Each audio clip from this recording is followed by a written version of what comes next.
For the first week of November 2019, pure grind fest in terms of client calls, prospects, closing deals, sending out contracts, rehearsals, dance. And I think the main thing you'll see this week is sometimes the grind and the journey isn't always sexy, but you got to keep doing it if you want to keep growing. And you'll also see that sometimes the talent that you have is meant for more other than serving for yourself. Sometimes it's just a good idea to give it away for something bigger. Welcome to week 1 of November 2019 in Fragments of Time. Fragments of time, see how we shine. All right, what's going on, everyone? We're starting off with the first week of November 2019. And one thing I'm noticing here is the board that I have up there. I used to use that for personal reminders of who I wanted to be. The videos are what, branding, or is it with the intention of getting sales out of it? When it came to working with the clients for Vision Paradox, a lot of it was listening and seeing what their problem was and trying to understand what they've tried, and then kind of like almost like get them to see what the potential result is working with us, and then also the goal is that to show them that we understand the problem so much so that it just makes sense to work with us. Have you had other people film your stuff already? So are we talking about traditional talking head, or are we going for something that's a little bit more on the narrative end, where it feels like a documentary? So one thing, just looking back at this, it sounds so dry like talking to this prospect. I think one thing I should have done more is probably watch the playback of me talking to them, because I sound dry and very unenthusiastic talking to this prospect. Maybe just for this particular moment, because there have been moments where the discovery and the sales conversations are just fucking chef's kiss and magic.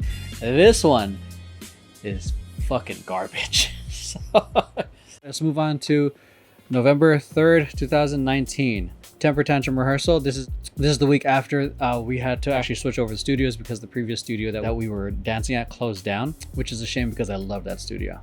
This was for my friend Amber's event that they were hosting, and this was not planned. I think we were invited to this kind of last minute, and I personally wanted to do it because it was for a cause that I really believed in, and I asked the rest of the people in the project at the time if they wanted to do it.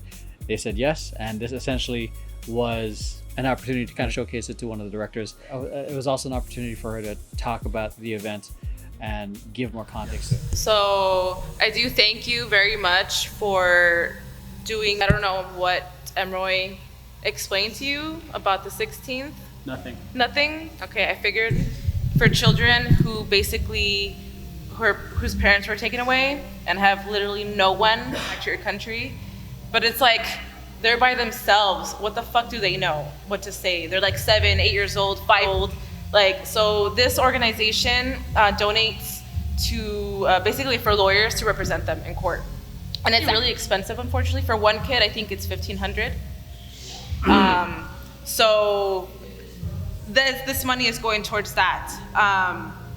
None of us are making money off of this. Everyone is volunteering.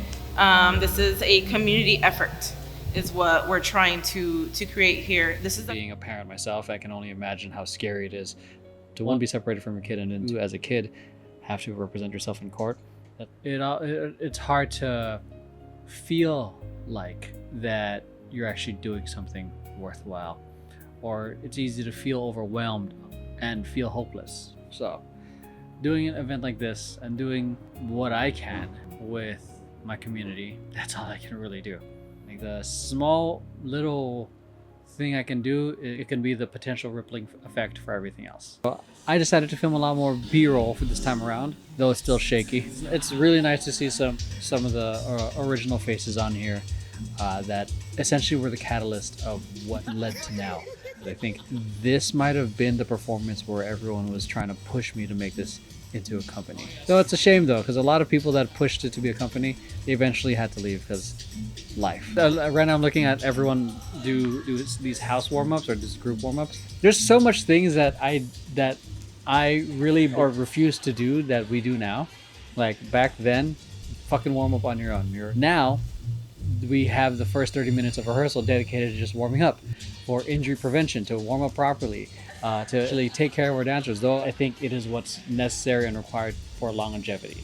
It's okay to change your mind when you learn something new.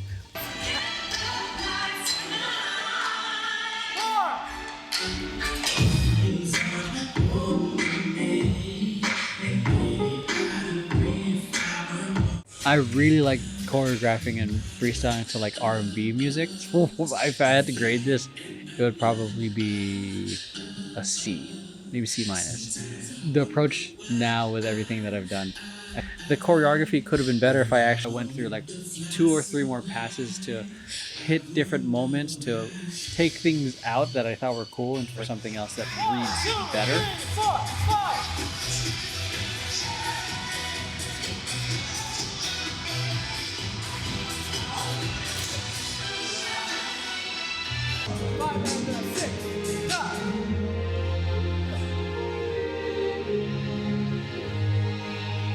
Overall, I think just hit the routine was okay. I'm pretty sure I knew it back then, but I think the main thing I was focused on was that it was just done. That this was just a project to throw on stage. There was no professional dance company aspirations. I was heavily focused on Vision Paradox, and it's different now, that's for sure. Let's hop on to November 4th. So there's a lot of meetings this week. I want to make sure that the budget can be full. They jumped into that Facebook thing and jumped into some of this other marketing stuff. Like I know people that have just been like, they dropped 900 on their first ad and nothing happened. I'm like, it hurts the soul because it's just like, still got wounds. Man, it's tough. Okay. Back then the process wasn't as streamlined. Yeah, it's definitely a lot better now. We know what we want to try to do if we're trying to focus on ads. Back then I was kind of like grasping at straws. I love doing a Q&A format, so we can do that, and then last bit would be like rapid fire questions, answering random questions. Prospects for advertising and all this other stuff, and I got another person who wants us to film their Kickstarter video for a video game company. So yeah, to this day was just sitting through that first one was tough. A quick question from your the other guys selling the product for you. Do they send them to a website, or do they send them like lock down a couple more places and things? The main thing is that I'd like to have you hop on as DP because you asked a lot of the right questions now. And just to ask real quick, just so I can have an idea, what's your schedule looking like for the next 2 weeks to potentially meet with the others? I'll send you contractors to review everything and make sure the rate's good with you. I'd like to have you on board according to your day rate. It'll be for both days. I kind of want to help use their story to kind of dictate. There's no script, so I've been like trying to rack my head like how is this gonna look? She sent references, but I feel like that would make sense depending on the person telling the story. If you're still down, the location's called Graph Lab. I'll email you like all the locations and songs and everything, and I'll send it to you via Airtable. You'll see there's the locations. It'll have a Google link that just opens it. I kind of started putting together like a preemptive shot. Here's the thing that I hesitated about filming this type of content of just me on the phone and just me talking to people is that it's visually there's nothing happening. It's boring, but there's a lot of action talking of like what the person needs, how we can work together, what it's like working with us, or just one of the conversations right now is just talking about one of the upcoming short films, the short film web series that we were working on. Once we started growing a little bit more, or I started transitioning from just not just doing the filming and the editing. I eventually just started stepping back a little bit more, delegating to the team, and focused more on getting clients and getting work, which was fun, and I think that was fine. I loved the conversations, but I also really liked the editing and the creative part, which was hard. But this is definitely one of those busy business days. Okay, November 15th. It was no different either. More calls. Time. It's a lot to come down today. All right, well, here we go. Can I please speak to Kevin from Vision Paradox? I already have a team in place that would help out. The company that has my back 110% is here for me, because rather than hiring somebody, I'm hiring a company that would do multitasking for me. I want to cut down on my print marketing that I'm doing as we speak and move that money into digital. These 2 days essentially were just a sum of about 80% of what my days were. Into an area that I'm very unfamiliar with. I just like to play it safe. Yeah, the most important thing for me is that you feel comfortable in the whole process. Moving on to November 6th, I think this is a follow-up call with sharing some projected numbers. Yeah, about. Okay, well, it's not terrible. I mean, as long as they're qualified individuals, and then I mean, there's a way to turn the volume up on that to get more response, I'm sure. Yeah, there is. Okay, good. Yeah, we can just get basics. Obviously, we gotta get first. Must get basic. The Maslow's hierarchy of life. You must have basic costs. After that follow-up meeting, I filmed some feedback for the Temper Tantrum dancers. I mean, technically cleaned for most of the routine. This is probably the only routine I'm gonna be like lenient on right now because we didn't get to clean it yet. Yeah, I want it to be like, how high do I want it? Actually, maybe a little past your shoulders, a little bit more contract on that. Okay, just watch out for the body angle on that. See how Eddie's, for you Diego, watch out for the body angle on that. See how people's arms are extending. So watch out for that. I think you might have turned a little too soon, or you might have made a mistake. I don't know, but just watch out for that because I want to see that a little. That's one of the things I used to do a lot, which was essentially do a review video of the last rehearsal and just nitpick it and just give as much feedback as possible in terms of spacing, in terms of what needs to be cleaned, because it's one thing for the choreographer to say fix this, but it's another thing for them to also see what the fuck you're talking about. And all right, yeah, I know the studio's a mess. Guess what just came in? It's for performance. The theme is lights, and the show is called Exhibition. So the challenge was, it wasn't required, but it was to incorporate the use of lights. So this should be pretty cool. I'm hoping we're only going to be using this little at the end. I got a box of 48 of them for $10. So later that night, I also visited Family Bizness, or Fambiz, which is one of the competitive company that I co-founded back in 2004. It was cool seeing the team and seeing where it's at. And we back.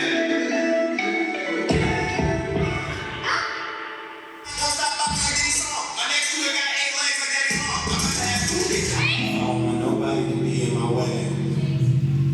That won't be there for my man. Coming back to being able to visit at this time was kind of nice to not worry about competing or staying up late. But it's cool seeing where it's come from and where it's growing. And back then it was under the direction of Daniel Kim and Mark Miranda, both of which I think were choreographic and creative geniuses to these types of routines. It's a lot of fun, very intricate, and I think insanely entertaining. I can feel the energy coming off of you guys the whole time. The only two note that still is. Like, what I like about this team is that everyone has a face. Usually every season I always have to say have a fucking face, but everyone, in the midst of how fast you guys dance, I think that's where everyone needs to make sure that like they're really picking it up. Yeah. One is everyone has that whole like nonchalant, cool like works here and there, but like I feel like again, like I keep praising how intricate and cool this routine is. When you dance slow, you gotta have like more energy when you dance slow than when you dance fast. That's my belief.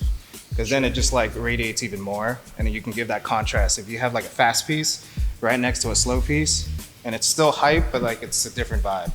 But there's still like same energy or more. I'd say like you don't have to listen to all feedback. Not all feedback is equal. Find one that's most valuable and aligned with what you're trying to achieve. That also doesn't mean be arrogant and disregard everything. And because I've worked with dancers that think they're hot shit and refuse to grow, and then they look like fucking garbage after. So let's hop onto November 7th. All right, what's going on, everyone? Typical day-ish. I'm heading over to meet with Rob Silva of Last Call Games. Today we're gonna be talking about the details of the Kickstarter that we're helping them to outline. There was a couple of things I suggested on the script. Then after that, I have like 5 contracts that I got to put together for some bids I just onboarded. So I'm pretty excited for that. And I'm probably gonna need to start posting soon because there's a lot of work. Like literally 3 clients, just 4 clients just came in. 5 if you count Rob as a returning client. So it's a lot just came in all of 6 if you're counting the Antics project that we're working on. So there's a lot happening right now. Damn, motherfucking 6 clients? Shit.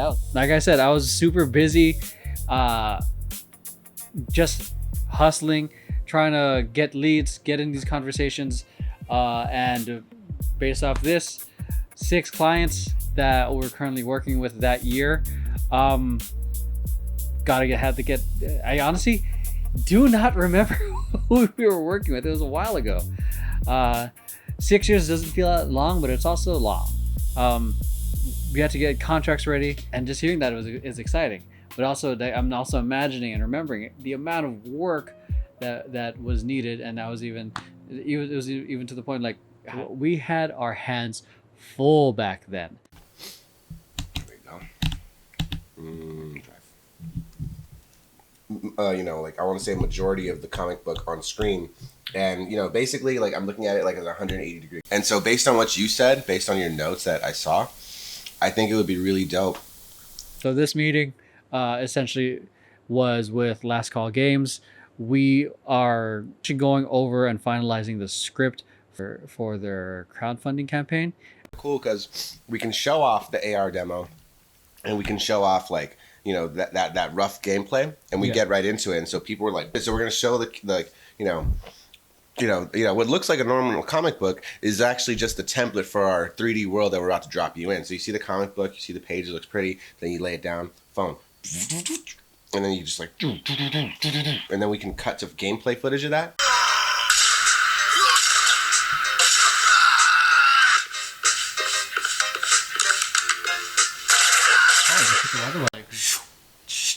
Name. All right. Oh, it could actually be even cooler. Camera run, and they jump into frame. They walk in. This is just the beginning. Like the comic book, each page is a different level that you can explore. We got an enemy gunship that attacks you and shoots missiles at you. Well, that's also one of the reasons why we're also happy to announce that for those of you that want to be before our Kickstarter is ready, before the Kickstarter is done, go download our PC demo right now on Steam. Just go download it. Like, it's free. Yeah, man, I think all that's left is for me to sign the contract, give you the keys to the castle, share you guys with everything. We essentially were able to finish the crowdfunding video. It never launched, which was unfortunate. They rehauled the design for everything. The designs now are way better, and they actually went away from the AR and went back into the traditional third-person shooter. Would have loved to be on this project because I also used to work in the video game industry, so it would have been nice to just be around that space again. After the meeting with Rob, back onto another meeting with another client. Just another fucking busy day of meetings. Okay, so what's the main thing that you want done exactly? Advertising towards towards your product. Yeah, these are gonna like range on for each service. It's gonna range between like priority. It sounds like it would need to be setting up the website before we even advertise.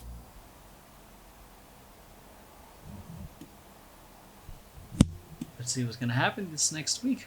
So I'm hoping there's at least like 30 dancers. Just gotta make sure things are as organized as possible. We put out a casting call for the documentary series that we were filming, and it was kind of nice seeing all the names start pouring in, and because the pay was not bad for like for a dancer. If I were on the other end, I would have wanted to be on this gig. So contracts are done with Sky Dental and Eric Anders Creative. the videographers and directors of photography, the contracts done for Devin, Noelle, and Sultan. Got a chance to meet with Rob to talk about the Kickstarter video. We're locking that down. It feels pretty good in terms of the outline of what we're going to be, the story we're going to be telling. And yeah, I feel good with everything. And got some really good feedback from Eric Anders on the vlog we edited. Shouts out to you, Alexander, for putting that together. And, now fixing something for HomeAways Inc. because I was logged into the wrong. Feeling really good. So contracts are out now. It's just really the waiting game, and I got to follow up with the other guy. I'm gonna go for a run. It was pretty exciting, getting these new clients through the door. Getting more work for the team, and then us just continuing to grow. That's it for essentially week 1 of November 2019. Sometimes the real work is boring, and that's fine. At the end of the day, your journey is your journey, and the journey isn't always going to be sexy, but if it's important to you and it's something you really, really want, you're going to take that first step and you're going to keep fucking going.